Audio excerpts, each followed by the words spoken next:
What's important to you?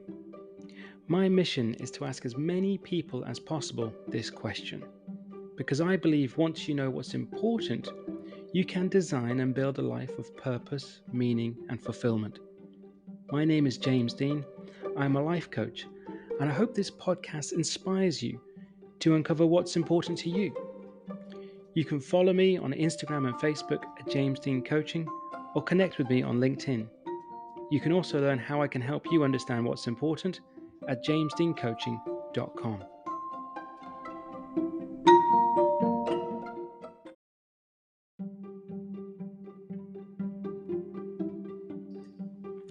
Today's guest is a mindset and high performance coach and is the owner of ClarityCoach.ie. He works with individuals, groups and teams to help them optimize their personal and professional lives. He is trained as a personal business and executive coach and is a certified trainer in team coaching and addiction coaching. He is also a trained practitioner of Neuro-Linguistic Programming and is accredited as a Spotlight Practitioner with Mindflix, which is all about developing high performance, adaptability and connection. He has over 20 years experience in the education sector, working as a secondary school teacher. He created a social entrepreneurship initiative called learningrevolution.ie, which hosted regular meetups and events to support teachers with the education system. He is a featured writer in the November 2022 #1 Irish Times best-selling book publication, Ivor, the Empathy Book of Ireland, which features other writers such as President Michael D. Higgins, The Edge from U2, Cillian Murphy from Peaky Blinders, and the Aughty radio presenter Brendan O'Connor, among many others. He has co-designed a leadership course called Leaders for Life for the University of Limerick.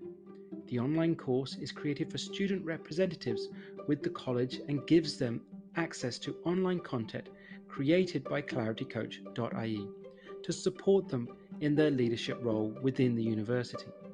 Today, we find out what's important to Hugh Fitzmaurice.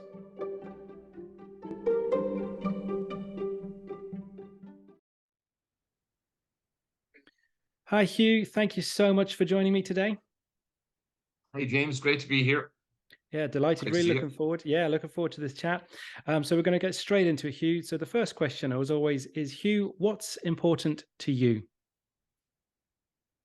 Yeah, that's a great question, and one I have to take a deep breath on, because it can change moment to moment.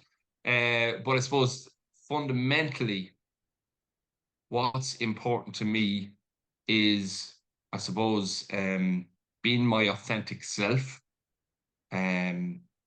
with people, and I would be, I suppose, my family is important to me, and connecting with people and finding the best in people, helping people flourish. Like what's important to me throughout my whole life has been people. There's been an awful lot of people who have helped me in my own life, and I'm very grateful for that. Huge amount of people.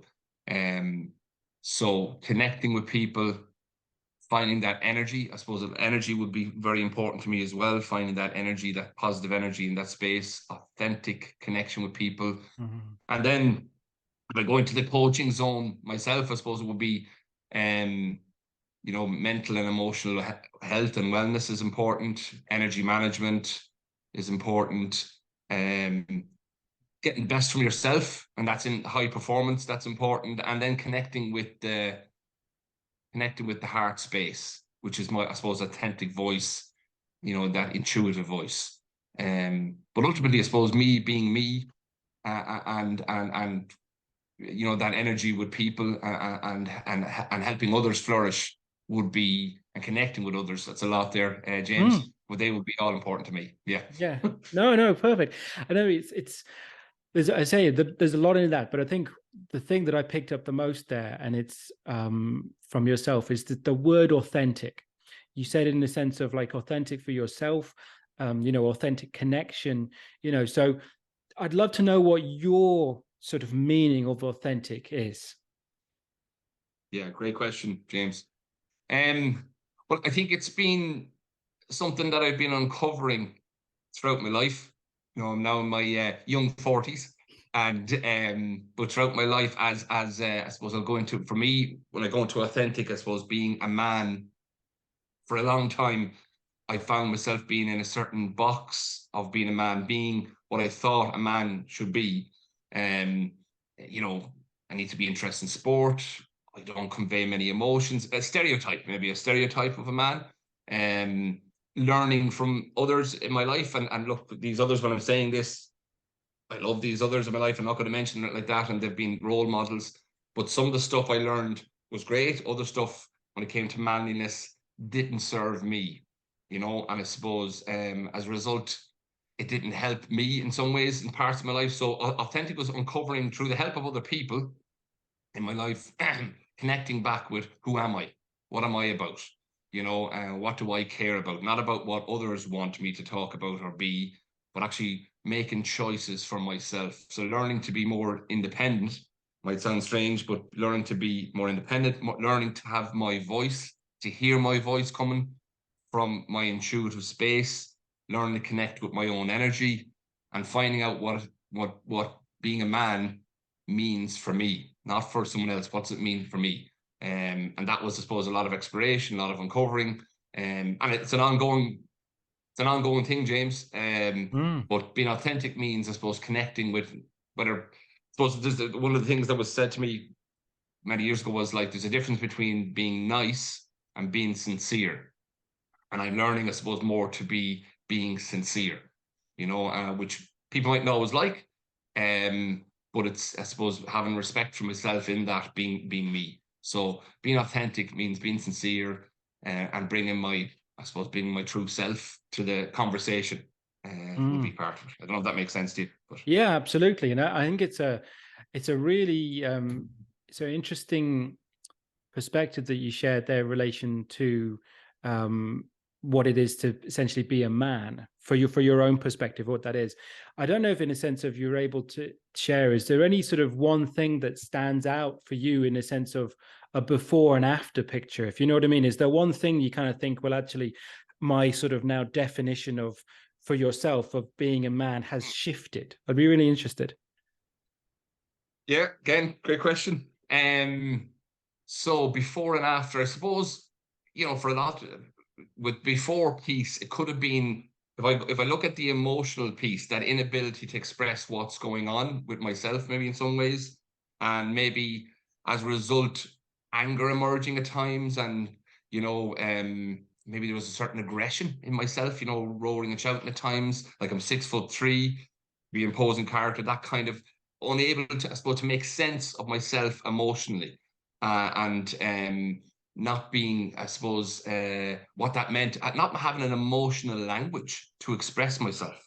That would be a big part of it, James, So then, and I will say this very deliberately, through great people in my life, my wife being included in this big time, Patience of a Saint, and lots of other things, but then also other people that I've met throughout my life, my family, and then people beyond that, helped me begin to, I suppose, make peace with myself, uncover an emotional landscape. And the gas thing is, James, is I love talking about emotions now.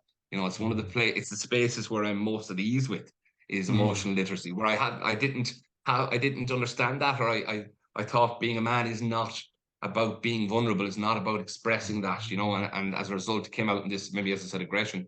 So now, like, emotions and expressing that and getting in touch with that is centerpiece to who I am as being a man.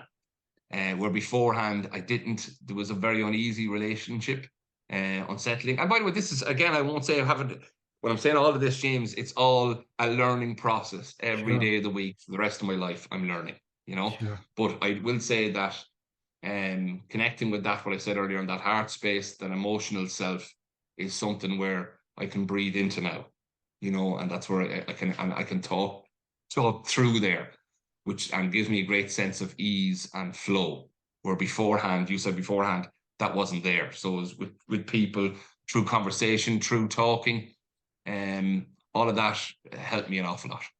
Now that's a really powerful, clear description, in a sense of it, and to me, in that it's not even in some ways, if I'm hearing it right, it's not necessarily you changing as such. It's changing in a sense of how you were able to process, and how the sort of, you say, getting those emotions, how are you able to express them, how are you able to then connect with them? Because it's, I think that sometimes is that, and to me, sometimes we think, oh, I don't have it. If you know, I'm not an emotional person. It's like, well, maybe they're I think they're there. It's just, it's being, as you say, not happy to be vulnerable with them and being able to sit with them, because maybe not sure how to handle it. I think it's one of the points you made there earlier as well, when we first asked the question, is what other people are thinking of you, the perception to others as well. So it's kind of like, well, actually, being the vulnerable in some ways is being happy enough to be who you are, say what you want, and whatever anyone else takes from it, it's up to them. Yeah, no, absolutely. And 100%, like I was being very straight. I was always worried about what other people thought of me, particularly other men. No, so I have to fit into a certain box. The conversation about soccer, knowing the scores. You know, I said this before, I think somewhere, about learning off who scored over the weekend, when I didn't really care. I enjoyed watching the match, but I couldn't remember. So literally learning off players of who scored in the Premiership, which wasn't being true to myself, but I felt like, well, if I don't fit in here, well, then I'm in trouble. If I don't fit in the group, you know, so there's a real fear. I would say that word, fear of not fitting in, you know. But with that was anxiety. I wasn't being true to myself. That came leaked out emotionally then in, you know, I suppose aggression in different forms, which didn't help me. So I had to learn to face the fear, which I would say now involves courage. You know, and you know, you'd be going at the time, oh, what do you talk about courage? But now I understand that as connecting emotionally with myself involved courage, because anywhere there's fear, it involves courage. You know, so I suppose, as you said there, how I was perceived by others, I wanted to be liked by others. You know, I wanted to fit in. I wanted to be nice in order to fit in with what it was to be a man.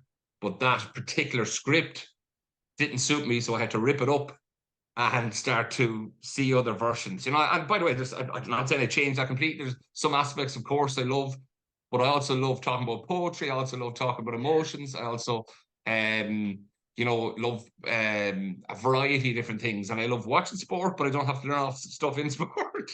You know what I mean? So it's just finding me in all of that. And sometimes that mightn't gel with other people. Sometimes it doesn't, but I have to be okay with me. That's the key thing, you know, in all of that. I think that could resonate more with other people then. Yeah, absolutely.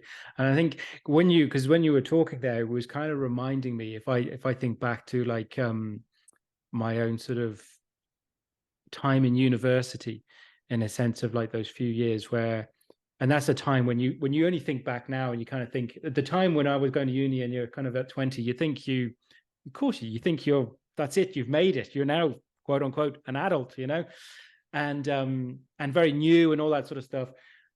But, and again, that whole thing of still fitting in, even if it's somewhere new, and that sort of space that I was never that comfortable with, in the sense of this horrible word of banter, and in sense of the language that is used by still a lot of men and young men at that point, and in relation to talking about whether it be sport, but generally talking about women.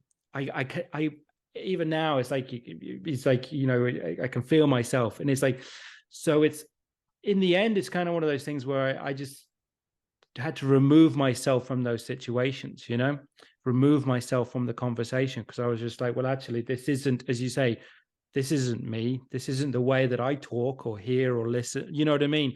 So it's having, as you say, I think that word is that courage to go, you know what, I'm not going to be part of it. And it takes a lot of courage to actually to be the sort of outside person of that particular group. And it doesn't mean that, because I think this is the worry, thinking, if I'm going to be an outsider here, I'm going to be an outsider everywhere.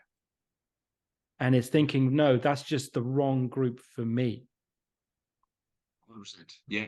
And I could totally identify with what you said there, James, about banter. Yeah, I would be very unsettled with that humor, you know, about putting down other people, you know, whether it's male or female, because I won't go into this too much, but I've seen this in the workspace, and I would have been very unsettled with it. And I pretend laugh and going along with it. But to be honest with you, I wasn't at ease at all with it. And it was for part of my life, it was definitely a day-to-day thing, this banter culture. That could be dressed up. And again, it's all perception, as you said there, James. Yep. But that can be bullying, it can be humiliation, it can be shame, and projecting stuff sometimes. I'm not saying it always is. Banter has its place, of course it has. But sometimes it can be something that can be it can be putting someone in a box and putting them down on a daily basis, where their own sense of self is being eroded and they don't even know it, through language. I find language is very powerful, particularly the tone you put to it, the energy behind it, So I was very unsettled in that. Definitely, I could identify with that. And I eventually had to realize this isn't me and remove myself, literally, as you said, from conversations. Still talk to people, but particularly around that banter, that putting down someone else. Like, what is the benefit? What is the humor of putting down someone again and again and again, and then everyone laughing at it and an unsettled laughter? So that was something that energy I find quite depleting, and something that just being me, I suppose, finding my own authentic voice and energy would be a big thing with me. It just didn't work. It didn't work for me. And I had to, as you said, change. Even people saw me changing. I'd even use the word evolving, because I think I'm always evolving and change through change, and I love crack and having a good laugh, but that putting down someone, and using language around that to erode someone's confidence in some ways, and seeing as banter, to be honest, it's just not me, simple as that. Yeah. To pick up on that point as well, and a previous point in relation to, because everything in sense we're talking about comes back to this thing of people, and you said it in when you one of the first answers to the question again is this thing of people, and you've said it in relation to energy as well, which is another big word that's coming up on. So you've said it's one of those things throughout your sort of career and life, and that is being or working with people. Tell me a little bit more about that. What does that mean in sense of what you get from working with people? Yeah, thanks, James. So, well, I suppose one thing, look, at the moment, right, I'm doing high performance and mindset coaching. So before that, I've 21 years of teaching in a secondary school, working with people, working with teenagers, working with educators, and before that, then I suppose my own gone school and sports and different things. But I found, I suppose, that I love connecting with people throughout it all. That what's the thread the whole way through? It's people. Even my wife says, like, often said, quite introverted, and she said, well, no, Hugh, you're always leaving messages on the phone.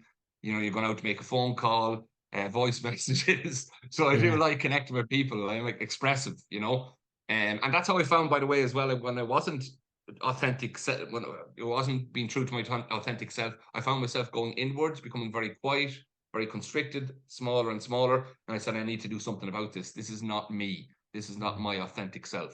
So that's when I realized that to change. So yeah, people I've been, I suppose, in all the experiences I've had in life, good, bad, and different, I'm realizing now I'm learning from the ones maybe people I didn't get on with. There's always a learning in that, and some ways I say thanks now, because there's a learning from people like that, all the time. I'm learning about myself, because a lot of stuff maybe we don't like about others, it's a projection of something that's going on with ourselves, or we're lacking in ourselves, So I've learned from that. And then I've had people who've reached out, who showed empathy to me, who've listened to me, who have helped see my own potential when I didn't see it. I hadn't got a clue of it. I couldn't make a choice, where other people started to see, well, there's a lot more to you. You have a voice, and you have a lot to express and a lot to show, and I didn't maybe see it myself in times of my own life because of the noise or my own anxieties or worries and not being true to my authentic self. So people have really shown me, created a path, and helped me, I suppose, in some ways flourish, because I'm energized by what I'm doing now. But that's all due to great people coming into my life, opening a door and helping me see more of myself, and helping me to have confidence, So it's all true. And I would say a big word here in all of this, James, is listening. People listening, making the space to authentically stop and listen and be. That's a huge part of my life, is if I can as well. I have to work on it all the time, but empathically, actively listen, be with the person in a space. I think it's massive. I think we don't do it enough. But be with the person, listen to them, and then as a result, seeing the confidence starting to glow, seeing the the body language shift. And I'm talking about myself here in this. This is other people doing this in a vast different way of ways, you know. So I would be eternally grateful for throughout my whole life people helping me. You know, I wouldn't be here otherwise. It's as simple as that, you know. Yeah, absolutely. I'm interested in a sense then as well from that of what you said about the impact of what you said. There was the people helping, a lot of people that are helping you, and I appreciate in the sense of what you're saying in the sense of how people have allowed you to see your own potential and how they've come in to help you. After having the question I like to ask though is like 20 years of a career in teaching in secondary school as well. You know, that's a long stint in a sense, and in any profession in a sense, especially I suppose in more recent times. Tell me, because my only experience of school was being a student. You know, I was it. I was gone. I was as for much as I was told you could be a teacher, I was like, nah, not for me. I'm really interested in though, in a sense of, in comparison to the people that you work with now, which are obviously going to be more your own sort of peer group, age group, if you want to call it, more adults. What was it in a sense of what did you get out of teaching, I suppose? What was the sort of, was there a buzz? Was there a joy? What did you get out of 20 years of teaching young people? Again, a very thought-provoking question. Yeah, so I suppose, first of all, being with young people, it's as simple as that. Like, you know, their humor. Like, I'm not saying straight away, I'd say lots of difficult days and we had disagreements, but ultimately their energy, their creativity, their enthusiasm. As a coach, I'm seeing like the different ways of looking at the world. They always brought different ways of looking at the world to me, you know, because their youthfulness, you know, their vibrancy. So I suppose their energy, humor, what they brought into the classroom helped me see things from a different way, you know, helped me calm down at times. Other times they didn't, but they definitely, I suppose, connection with students. And like, I was an English and history teacher, still am an English and history teacher, but I'm not teaching at the moment. And I loved language. So I loved the subjects, but to be honest with you, more than anything, I loved connecting with the person in front of me. Not that it always happened, but making the person in front of me visible. You know, because often one of my problems with the system would have been that it's all, you know, exam focused and output focused, and there's so much going on, and it is a busy place.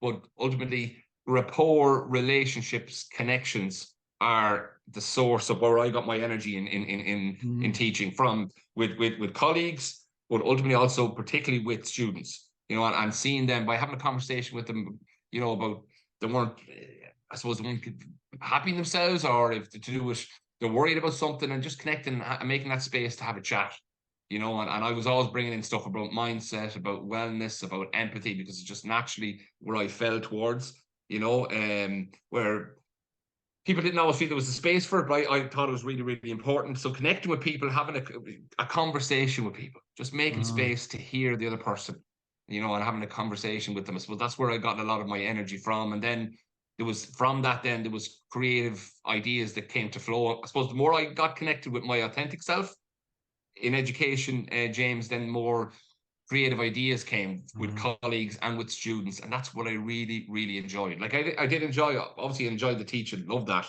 but I also enjoyed creativity, you know, happening in the classroom, and projects and programs and different things we brought into the school. Loved that, you know. So I think, yeah, for me, I suppose if it was going to come down to one thing, it's young people, you know, the vibrancy of young people, you know, was amazing, you know. And that's even something now a little bit that I do miss, because I'm, you know, it's more adult focus, obviously. But young people are amazing. Simple as that. Yeah. And was there, I'm going to ask more about that in a second, because I think it's really interesting, but in sense of then the sort of transition out of teaching into what you're doing now, what was the sort of thing that made you sort of make that decision to do what you're doing at the moment? Great listening. So I would say, yeah, there's a lot of things I could say to here, but I'll keep it in a certain guideline. So as I said, I had a very big interest in wellness, and I don't see wellness as this kind of like, you know, comforting thing all the time. Like, wellness is confronting yourself. That's what I would say. Like, wellness comes down to confronting yourself. What are the habits that are serving me? What are the things that are not serving me and not serving others around me? Maybe my family, colleagues, can I get more for myself? Like, am I involved in toxic conversations on a daily basis? Is this serving me? Probably not. Like, am I cyclically quite aggressive and in a reaction mode, and bringing that to other people? Maybe that's something I need to look at, and this is for wellness to me is trying to get the best from yourself, and about seeing possibility through adaptability and the flexibility, and also reaching out to other people. So I would say what was the reason would be I always had an interest in this space, and there was times I found myself in the teaching mode, I suppose a little bit because it was so much to do with the academics and a lot on the exams, just a little bit going inwards and not being expressive. I brought in new programs of wellness to do with empathy, to do with stuff for staff, to do with learning revolution. I got inspired from Ken Robinson, where I had teachers who met at lunchtime once a week, and we talked about failure, judgment, different things, a variety of different things. But I found I had to restart every year, and it was just it was difficult, and there was great people working with me as well. But I just found wellness in certain areas, or maybe just what I was challenged to keep it going all the time, because the focus wasn't on that. The focus was on, well, it's a busy place, we need to get things done, and I understand that it's part of a whole system. I'm not blaming anyone; it's a whole system. So that grounded me down a little bit, James. And I found myself, okay, I need to adapt and change here. I'm aware of myself. Something needs to happen. And I did coaching course, and I absolutely loved it, and loved all the people in it. Was energized by it, and it gave me a fuel, kind of reignited me, like a charge. I could still be involved in education, in different ways and a variety of different places. So the reason being ultimately was, I suppose, to do that word wellness, I know it's bandied around so much, but the person, the individual, the character of people, for me, there wasn't enough focus on that. It was more on what the academics and, the output. And I found that year after year after year, sometimes a little bit challenging, to say the least. Yeah. And I think, and I really do appreciate you sharing that and the honesty in it, because I can absolutely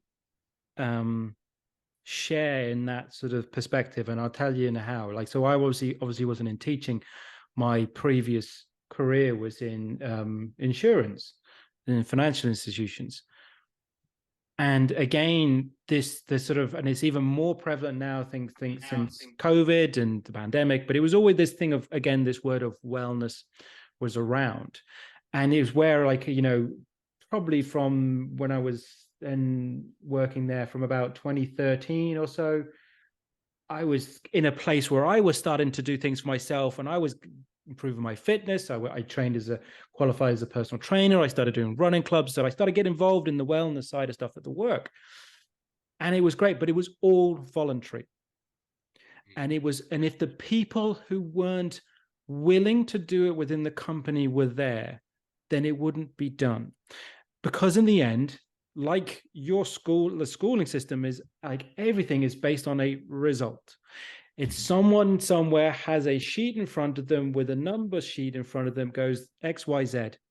And it's the cruelty of where we are. There's this thing of like results driven based. So it's like, well, actually what we need is how many people are going to get their Leaving Cert results, or how many people are going to get A, how many, it all comes down to these numbers, and that's what we're there where I worked. If something was going to get cut from the budget, it was going to be the wellness, even though that's arguably the most important thing, is the human beings that are doing the actual stuff.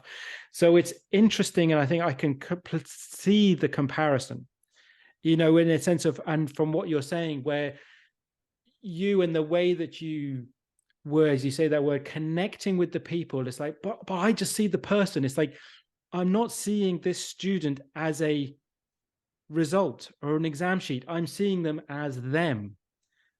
That's unfortunately lost. Yeah, absolutely. And I remember I went to, in 2015, a positive psychology conference. Myself and my wife went out to America. We funded it ourselves. It was a 3-day conference. It was wonderful. We're learning that, what you said exactly there, James, that the person is central. The developing character and developing the traits of the person, helping them find their authentic selves, in some form, and beginning that in secondary school, that's central, and everything else, academics, all the rest works from there. So I went back completely enthused about that, you know, and brought it into in some form into the, you know, into my teaching, into my classroom, but also shared it with colleagues and tried to do this. I had a Learning Revolution conference in over 100 educators came to in 2017. We funded ourselves, myself and my wife. The head of the teaching council, Tomas O'Rourke, came to it at the time, and all the rest. And we were saying we had speakers at the center of education is the person, and then everything works out from there, you know. And we had speakers talking about that. And then you went back, and again, this is no blame, it's just part of the system.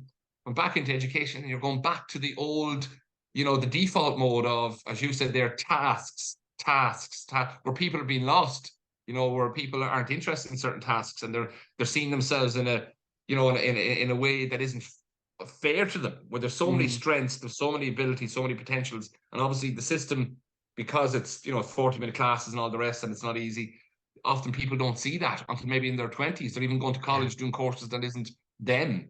So that, I found that, James, challenging.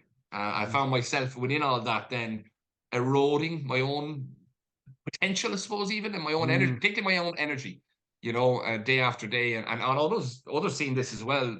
But it's a difficult one to change, particularly as you said there, when there's a certain output, either measurement, you know, and often wellness was put on a, you know, the class on a Friday, or somebody's teaching wellness and they're not really even interested in it, and that's fair enough. But like, there's so many people, I think, in so many organizations who have hidden talents, and space needs to be given to listen to them, to bring out that talent. Whether it's, you know, in a lot of people in jobs, and their strengths aren't being seen, their motivations aren't being seen, and they're hidden in a space where isn't suitable to them, where they could be very dynamic somewhere else. It's just sitting down, making space to listen. And I think if we did more, that was a big thing for me. If we sat down as a school, or as an industry, or as a, you know, whatever it may be, workplace, just to listen to each other, find out more about each other from time to time, authentically listen, put away the judgment, put away the critic, and listen. We can learn an awful lot, you know. But at the same time, sometimes people would say that's not pragmatic and all the rest. And that's where I'd be, you know, I'd be a little bit kind of naive, I suppose, in some ways. But that, I found that difficult. Yeah. Yeah. No, and I think that sort of the point you're just making there is a really important one, in a sense of, it's this thing of like, and I think it's this constant flip-flopping in sense of like, because I can understand in a sense of like, from any sort of business or organization is whatever, the results are important, because for all intents and purposes, we all want and need to make money, and results are a basis of that, you know, impact, or whatever you want to call it. And so, but it's where sometimes where there's a point where it can go too much, and I think it's where then people are thinking, oh geez, I think especially in organization, as you can see, where people are starting to maybe leave, or the team dynamic is, you know, not working, or, you know, the same errors are occurring, and I think it's sometimes effectively that if the thing is profit, that will be affected as well. And it's so that you can't do one without the other in some ways. So I think that sort of the space that you're talking about, in the sense of when you're explaining there, I think has to keep evolving if people want that continued success. And I think, am I right in thinking that you do work with individuals, but you do work in organizations as well at the moment?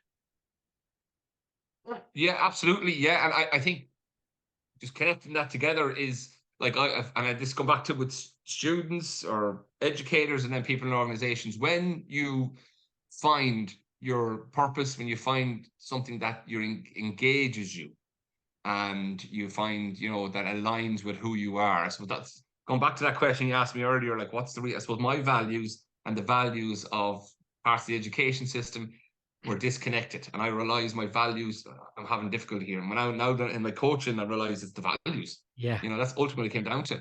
So when I think when people feel, and I know I'm laboring on this, but they feel listened to and they feel heard, and then they start to connect with more of their strengths, and they start to see that productivity, engagement, all those, the language I learned more about in the coaching world starts to raise. And even when I noticed when there was more of a rapport with students in school, you know, when they had a good rapport with you and you got on with them, and I'm not saying I got on with all of them, you know, the ones that, you know, when I did get on with them, you could see they got better, improved in the classroom. So And even, you know, to do with educators, colleagues, we had different initiatives, and I saw people like there was a guy who was teaching art, and I hadn't seen, I was working with him for like 15 years at this stage.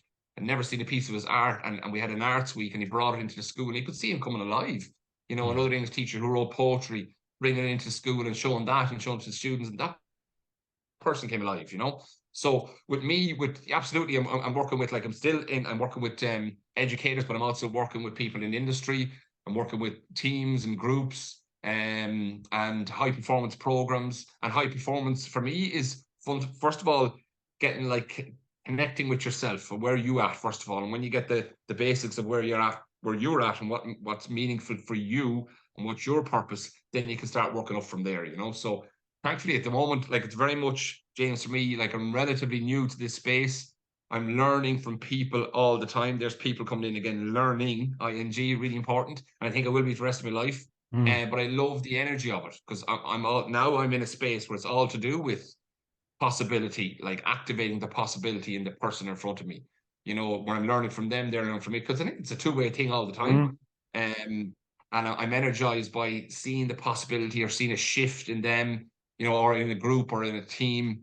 And then as a coach, I suppose I'm just there to facilitate them, you know, and help them begin to uncover their own potential, their own possibility. And that's where I get massive energy from. You know, that's where I love that, you know? Yeah. I mean, it's I have to sort of talk about it now, because I think you've mentioned it so many times within our chat so far, is that word energy. And even when you say it, and the more you've said it throughout the interview, like, the more sort of energetic, I suppose, you've become. So I totally get it. Like, you know, that would be one of the words that would scream out to me. So I'd love to know what, you know, tell me a bit more about what you mean by energy. Oh, thanks for asking that question, then, James. Love it. And just as a listener, your own listening is just superb in where you're connecting in. So anyway, just say it to you, to lay it at your feet, as I would say. So, but energy, it's huge. Yeah, it's huge in my own life. And to give an example, so, like, for years, I suppose one of the things I would suffer from still would be anxiety, overthinking, ruminating, you know. And I noticed myself a couple of years ago, going in the car in the morning, before I even got in the car, and this anxiety, which takes a lot of energy, you know, you're a lot of ruminating, a lot of thoughts, and a lot of thinking as such about certain things, creating stories about people I'm going to face before I even face them, you know. And this could be the day before, and this took an awful lot of energy from me. And sometimes when I was as a teacher, going into the staff room, I was going, like, will I sit here? Will I sit there? Oh, this took a huge amount of energy in my thinking. Where am I going to sit? Like, literally, you know, working out, where am I going to sit? You know, and being unsettled in myself, you know. So that I realized throughout my life was taking a lot of energy from me, you know, and I created this in my own thinking. So energy, like, I would say energy, and how, like, stress and pressure is often connected to energy mismanagement. So I had to start looking at, like, well, how am I conducting my morning? What am I doing? What am I, like, I'm waking up in the middle of the night. What am I thinking about? And then when I wake up in the morning, where am I giving my energy to? You know, and then as I go in the car, I'm giving so much energy to maybe negative thoughts. So this is something I became more and more aware of. And I suppose in the coaching space now, it's very much, and I will say as well, I did counseling. I did counseling for years, which was a massive help for me. You know, I have no problem saying that. You know, cognitive behavioral therapy really helped me as well, help clarify myself, connecting with that authentic self. I suppose I'm bringing all of that now to this space, you know. So I had to start changing things. This is, I suppose, look, it's not that everything is sorted out, because I think that's a lot of rubbish. I think it's all the time I'm working on it. You know what I mean? As an individual, as a person, as a human being, as you said earlier, you know, put the coach to one side as Hugh, something I'm working on, but I'm a lot more aware, and I'm realizing now, like, I used to have the fear on a Sunday night for Monday morning. Like, I was really looking forward to, first of all, I'm on with yourself here Monday, which is fantastic, but I'm looking forward to Monday. I'm looking forward to my energy. Like, I'm more aligned in my energy. I'm more aware of my thoughts, and there's different tools I have in the bag now to work on the energy. So yeah, that energy thing, it's a constant, but it's something I suppose from a very young age, it's been a big part of my life, you know. And and realizing that where I connect in with that energy and that source is really matters. Yeah, absolutely. And when you were explaining that there, in a sense of that, again, the sort of, if I see it as almost like a before picture, in a sense of how that energy was in some ways depleting you, it was reminding me, and I think it was from Maureen Gaffney's book Flourishing, where I think I first kind of read this sort of analogy, and I don't know if it's from her or someone she was quoting, but it's the whole thing, this concept of, we look at things the way we think of time, or we're spending our time, and then we get these memes of, you have, was it 86,000 seconds in a day, and everyone gets 24 hours in a day, and okay, true, that's a constant, but she was saying in the book, it's how we spend our energy that's more important than how we spend our time. Because as you just said those things there, it's like, you have the certain amount of time in the day, but if you are just spending your energy on stuff that you said that's in your head, because that thinking, and I've been there, is like, takes up so much energy. You could have the rest of your day, but you're completely wiped. You have no energy. So it doesn't matter how many hours more left you have. And someone says, oh, what, you should just keep on grinding. That was the word a few years ago. But you don't have the energy because you're spending it on stuff that really, that's not going to get you anywhere. It's more in spending, expending energy. That makes sense. So how you've gone from sort of that to using this energy is almost like it is a massive resource, and it's a really thing that has to be protected and managed. And as you say, it's a continual thing, and to kind of check in and we go, well, how is my energy for today, and how am I going to spend it? Yeah, no, lovely. As you said, they're protected and managed. Absolutely. It's a vital source. Like, we're walking energy.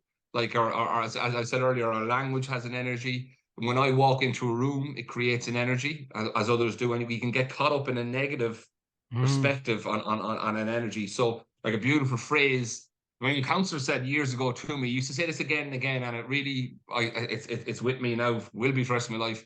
Like, how do you put emotional energy in the bank? Emotional energy in the bank. So emotional energy in the bank for me is, well, connecting with my family, having a beautiful conversation like this right now, where I feel I can be my authentic self. Because for years I felt like it's like a tape over my mouth, James, and I couldn't speak authentically because I was fearful of being, I know I'm going back to what I said earlier, but being me, I wonder and this is my stuff, that I brought, but I had to fit in, what it was to be a man and all this, and I wasn't being me. So that energy was stunted. So I'm meeting people with this energy that's stunted. It has impacts on them and how they see me and how they perceive me, So I'm becoming more cognizant of, like, what you focus on grows. So what am I focused on first thing in the morning? What am I focusing on through the day? And this is all, and realizing, again, everybody is different. Everybody has a unique way of seeing the world.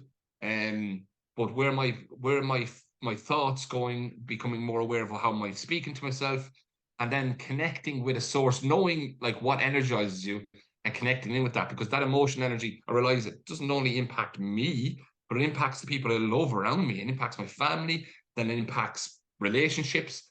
People, they feed off the energy. It's as simple as that. When you're enthused or you're interested in something, people can feel that. And I knew in the classroom, I used to, when I go in certain days, I was enthused, and I'd be expressive enough, flying around the classroom. People knew it.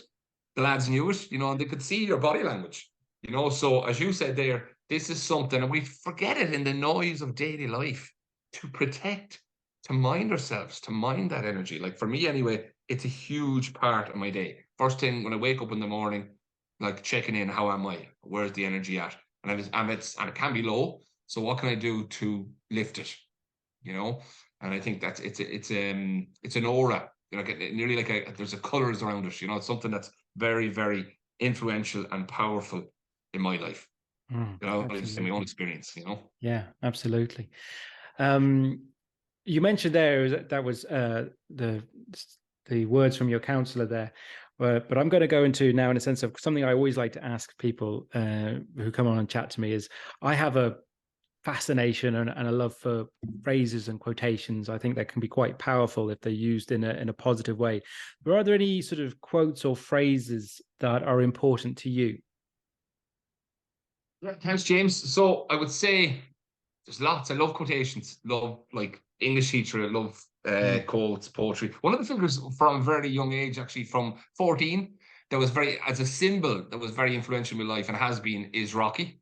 The whole Rocky and Creed is huge. I went to see Creed 3 there recently, but all the way through from 14 upwards, whatever it was, the underdog against the odds, I suppose ultimately, having finding his authentic self, finding who he was in his journey as a boxer, but also finding this is me, my perception of it, and realizing, having belief in himself to make choices that were good for him, that he could go that extra round, And so I think the soundtrack of that, the music of that, has been massive in my life, from 14 up to young 40s. It's been massive. So that's something I love, so then, like, I'd be very much into, and this is me, and everybody is different, but affirmations. So I was saying there about that anxious mind, the ruminations, so like breathing is very useful, obviously, and taking the deep breath, like the deep breath in, long exhalation out. And I would do this myself. I say this to clients as well. Breath, tactical breathing. Like mindfulness, often people think has to be a half an hour, 20 minutes, 2 minutes of it, 2-3 minutes, just taking breaths, de-escalating that kind of fight and flight, and coming back down to calm, really beneficial. But also for me, affirmations. So just, I love the quote. There's a poet, John O'Donoghue, and he has this poem called For Presence. And the first 2 lines of For Presence, and this is something I would say to myself every so often, would be, awaken to the mystery of being here and enter the quiet immensity of your own presence. And enter the quiet immensity of your own presence.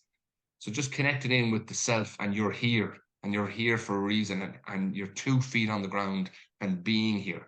As you were saying, human being earlier on, I'm being here in this moment, in this universe, connecting in with the universe, because I believe everything is interconnected. So that would be one I would say. And then I would also say, it's different ones. A big thing for me would be peace of mind.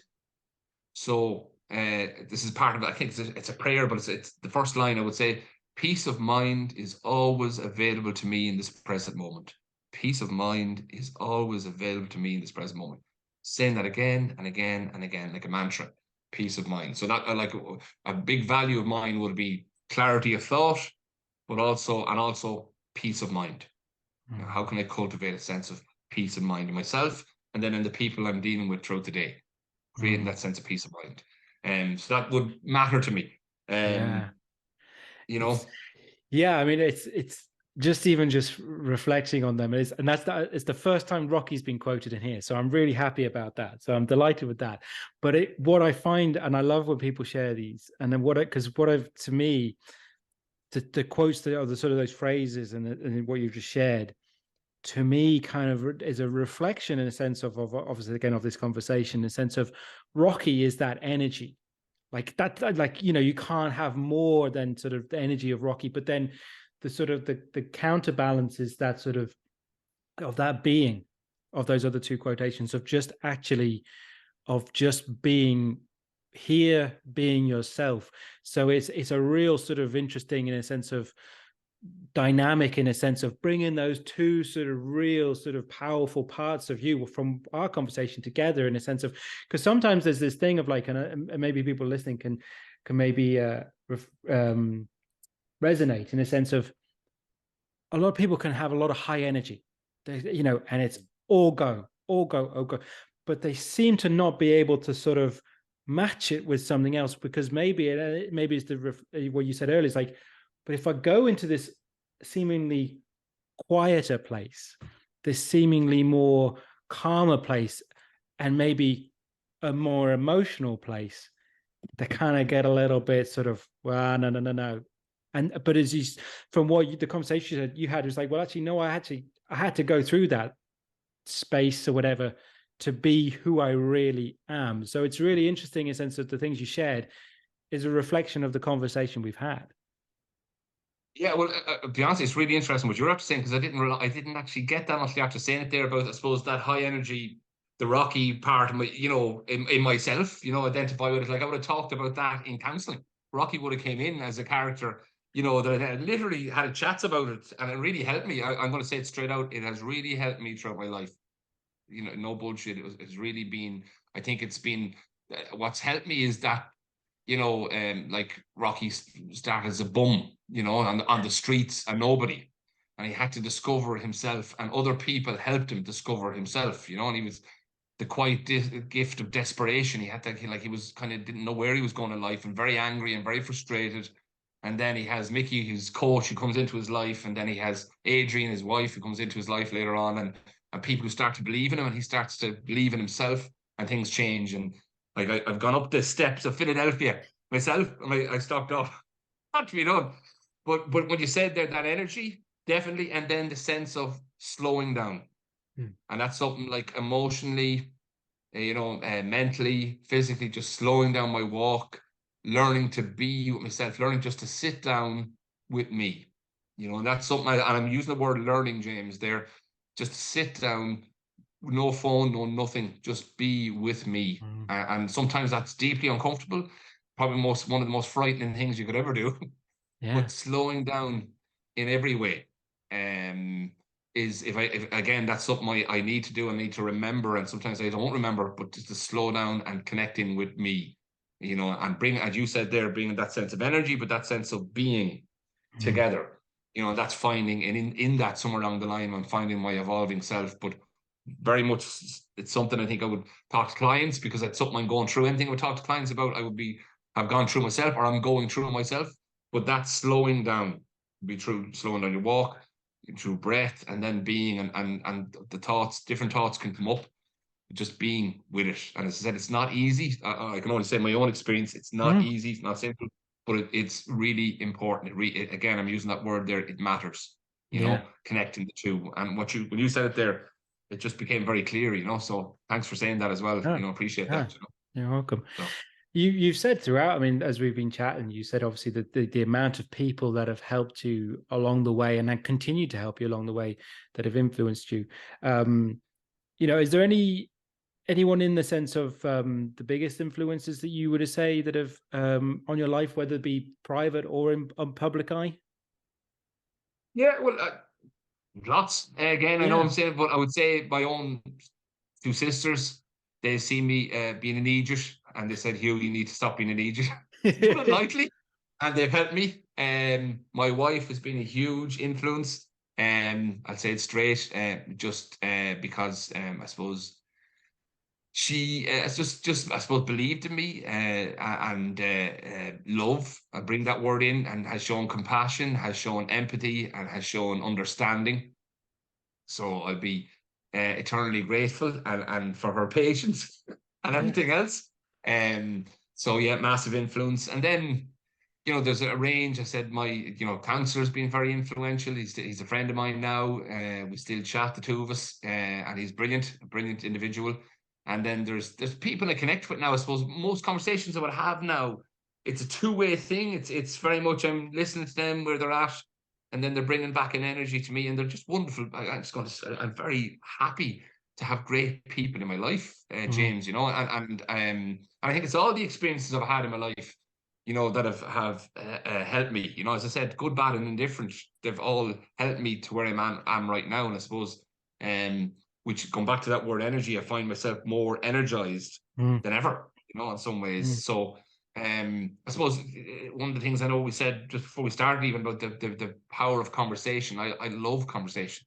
I love listening and connecting in with the individual, and me bringing myself to the conversation and seeing where that goes. Because for a long time I was in a space I was thinking, what am I going to say next? What am I going to say next?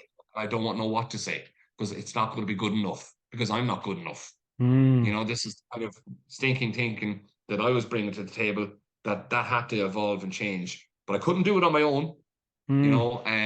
That's where no man is an island. I connected with great people, and it's brought me to, like, who's to say, this whole idea, you can't show vulnerability, or you can't cry and all this. I would say bullshit. I'm using that language deliberately.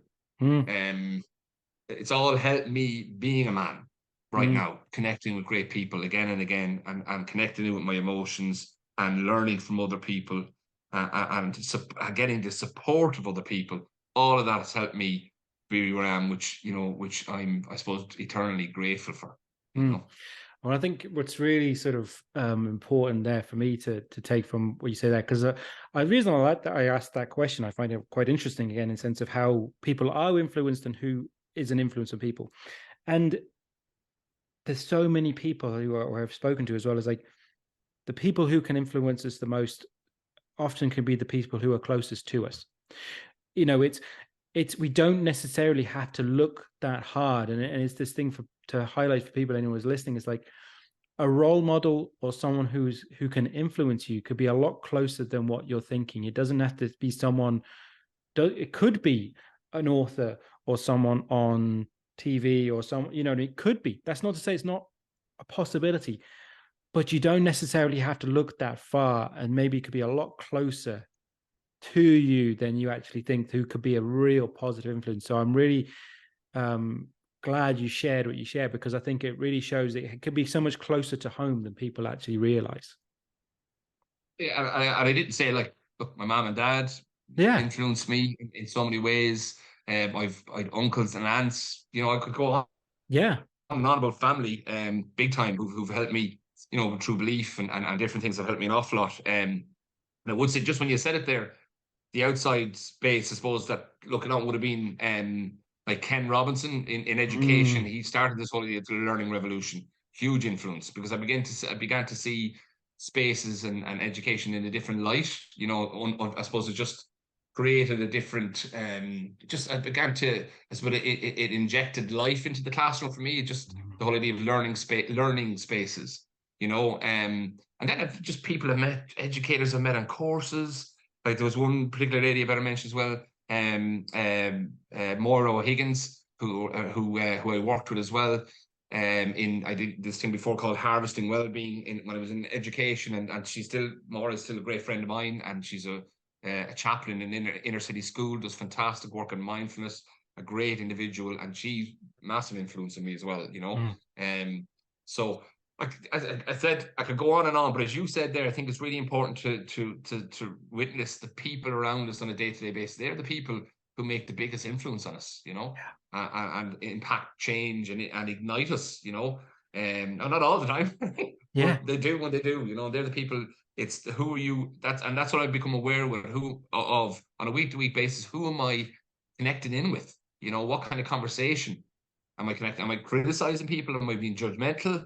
Where am I putting my energy, going back to that? And I find myself more so now, seeing, positive momentum. Like, I'm all about as well, but that energy is momentum, movement, movement and adaptability and change, and that's, each week seeing some movement, seeing something happen, even in myself, evolution, and actually taking time to reflect on that. Like, one of the things, sorry, I don't want to take all your time here, James, but that I'll say is that myself and my wife do as well, as we do a Sangha, where we call it Sangha. We got this idea from Plum Village we were over in Plum Village a couple of years ago in France. It would Thich Nhat Hanh, well, he wasn't there now, but his whole idea, but he had this Sangha space where you sit down and you literally listen to each other. So I would talk, my wife would listen, and then she would talk, and I would listen back. We don't, that we might reflect what each other has said, but it's a listening space. And I think that space of empathy and listening, as I said, it could be in schools, industries, different areas. It's a thing that I think it would help us connect in with our intuitive self,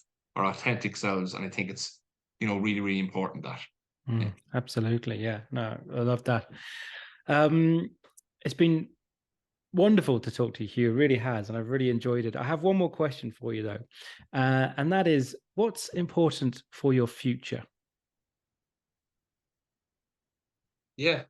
To think about this one. So, well, number one, I would say I have to go back to it, is peace of mind. Cultivating a sense of peace of mind, clarity of mind, because that, first of all, impacts my life, but it also impacts the people around me. My family. If I have a sense of peace of mind and clarity of thought, that energy will resonate to my family, and then it'll resonate to clients and to my friends. So that would be number one for me, and remembering that, going back to that, and I suppose one of the things I'm always try to work at, James, is presence. Like being present with people, just being in their company, being present in the moment, not being an avatar going off in my mind here, you know, to the thenism and whenism, being here in the now, you know, and that's something I'm working on all the time. And then I suppose to find joy on a daily basis. Where's the joy? Where's the joy today? Look for that. Like, and even when things aren't that easy, look for the joy, you know, they're the things I think that matter. Brilliant. As I say, Hugh, it's been absolutely wonderful to talk to you. I really appreciate your time.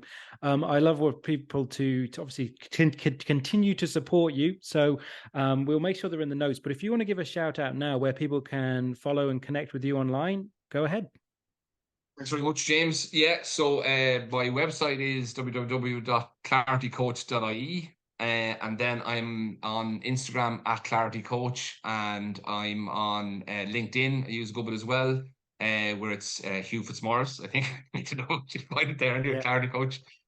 So yeah, interested in working with SMEs, working with groups, teams, corporates. So as I said, it's all about people and helping people get the best from themselves and flourish, and that's where I'm at the moment.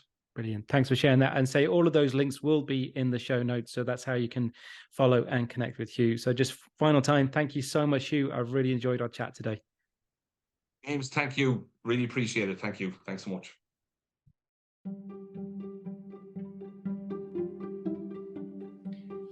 Thank you for listening to What's Important to You. If you enjoyed this episode, please like, comment, and share. And make sure you subscribe so you don't miss out on any future episodes. Again, you can follow me at James Dean Coaching on Facebook and Instagram. Connect with me on LinkedIn or find out more about me on jamesdeancoaching.com.